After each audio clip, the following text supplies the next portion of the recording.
வணக்கம் நண்பர்களே. இந்த பதிவில் ரோஜா செடி வளர்க்குறவங்க மற்றும் மாடி தோட்டங்கள், வீட்டு தோட்டங்கள் வச்சு வளர்க்குறவங்க கவனிக்க வேண்டிய சில முக்கியமான டிப்ஸை நம்ம சேர்த்து பார்த்துடலாம். இந்த டிப்ஸ் எல்லாம் நீங்கள் ஃபாலோ பண்ணீங்க அப்படின்னீங்கன்னா கண்டிப்பாக உங்கள் வீட்டு தோட்டத்துலேயும் நல்லாவே பூக்கள் பூக்கும். அதே போல் குறைந்த செலவில் உங்களால் நிறைய பூக்களை பறித்து எடுக்க முடியும். சரி, வாங்க பார்க்கலாம்.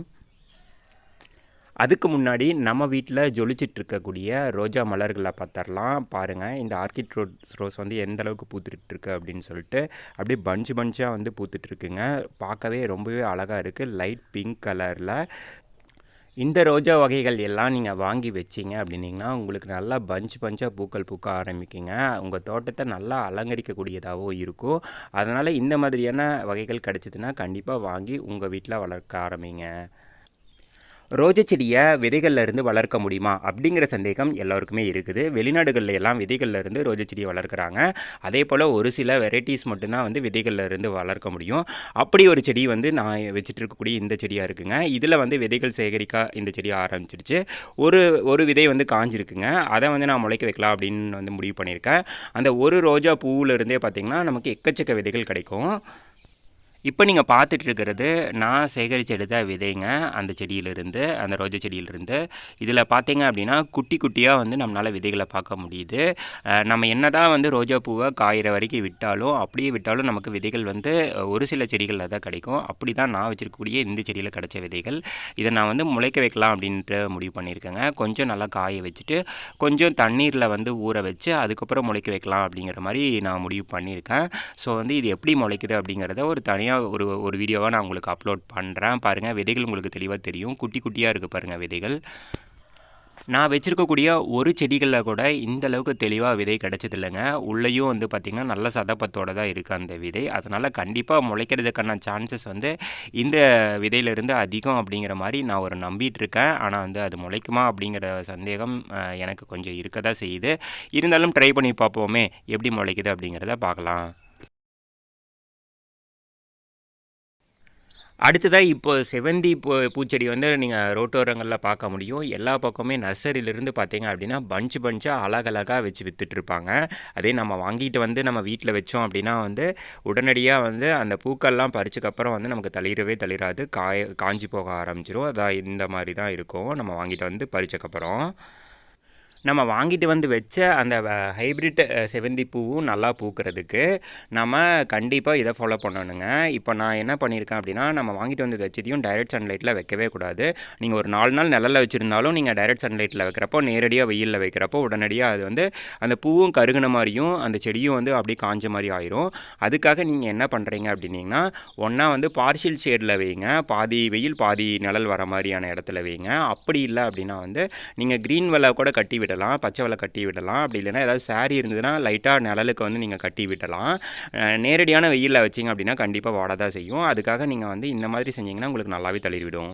நான் வாங்கிட்டு வந்து வச்ச உடனே அதே மாதிரி தாங்க நான் வெயிலில் வச்சேன். ஒரு 4 நாள் கழித்து அப்போவுமே வந்து காய ஆரம்பிச்சிருச்சு. சரி, இந்த செடி அவ்வளோதான் அப்படின்னு சொல்லிவிட்டு நான் வந்து அந்த பூவையெல்லாம் கட் பண்ணி விட்டுட்டு நிழலில் வச்சேங்க, அதாவது பார்ஷியல் ஷேடில். அப்படி வைக்கிறப்போ வந்து பார்த்திங்கன்னா நல்லாவே மறுபடியும் தளிர் வர ஆரம்பிச்சிருச்சு. எனக்கே ரொம்ப ஆச்சரியமாக போச்சு. ஸோ வந்து ஹைப்ரிட் கண்டிப்பாக வெயிலுக்கு தாங்காது. அதே நாட்டு செவந்தியாக இருந்ததுன்னா நீங்கள் டைரெக்ட் சன்லைட்டில் வச்சிங்கனாலும் ஒன்றும் ஆகாது. ஆனால் இந்த ஹைப்ரிட்லாம் வந்து வெயிலுக்கு தாங்க மாட்டேங்குதுங்க. அதனால் பூ இருந்தாலும் அப்படியே கருகுன மாதிரி ஆயிரும். அதாவது பூ காய வச்சு எப்படி ஆகும் அந்த மாதிரி ஆயிடுது. அதனால் நீங்கள் முடிஞ்ச வரைக்கும் வந்து நிழலாக பார்த்து வைங்க. அப்படி இல்லை பார்ஷியல் ஷேட் இல்லைன்னா நிழலில் கொஞ்சம் நேரம், வெயிலில் கொஞ்சம் நேரம் அப்படி நீங்கள் மாற்றி வச்சு தான் ஆகணும். அப்போ தான் உங்களுடைய செடி நல்லாயிருக்கும். அடுத்ததாக இன்னொரு முக்கியமான டிப்ஸுங்க, இதை நீங்கள் கண்டிப்பாக ஃபாலோ பண்ணணும். என்ன அப்படின்னா வந்து நீங்கள் ரோஜா செடிக்கு நீங்கள் வீட்டிலேயே இயற்கையாக தயாரித்து உரங்கள் கொடுக்குறீங்கன்னா ஓகே, ஒன்றும் பிரச்சனை கிடையாது, நீங்கள் எப்படி வேணாலும் கொடுக்கலாம்.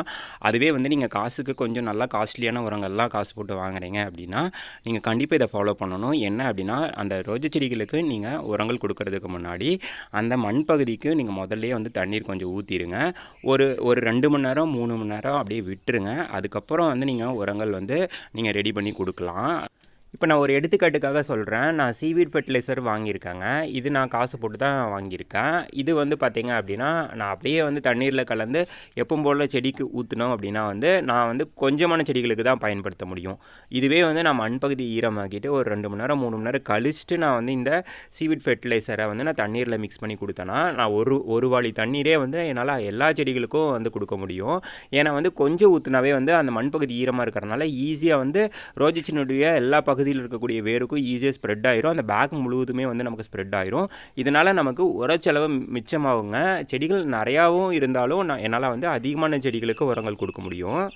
இந்த சீவீட் ஃபெர்டிலைசர் 1/2 லிட்டர் பார்த்தீங்கன்னா ரூ. 550 வாங்கினேன். ஏன்னா இது நல்லாவே ஒரு பாசிட்டிவான ரெஸ்பான்ஸ் இருக்கிறதுனால தான் இது வாங்கினேன். இது கிட்டத்தட்ட 3லேருந்து ஒரு 4 மாதத்துக்கு எனக்கு வரும். நான் இந்த மாதிரி காசு போட்டு வாங்கின உரங்கள் எல்லாமே நான் ரோஜா செடியினுடைய அந்த மண் பகுதி நல்லா ஈரமாக்கிட்டு அதுக்கப்புறம் ஒரு 2 மணி நேரம் 3 மணி நேரம் விட்டு தான் இந்த உரங்களை கொடுப்பேன். ஏன்னா அப்போ தான் என்னால் எல்லா செடிகளுக்கும் கொடுக்க முடியும்.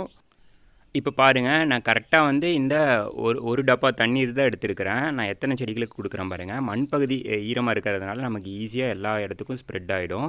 இந்தளவுக்கு மண்ணில் மேலே எல்லா பக்கம் படுற மாதிரி ஊற்றி விட்டுருங்க.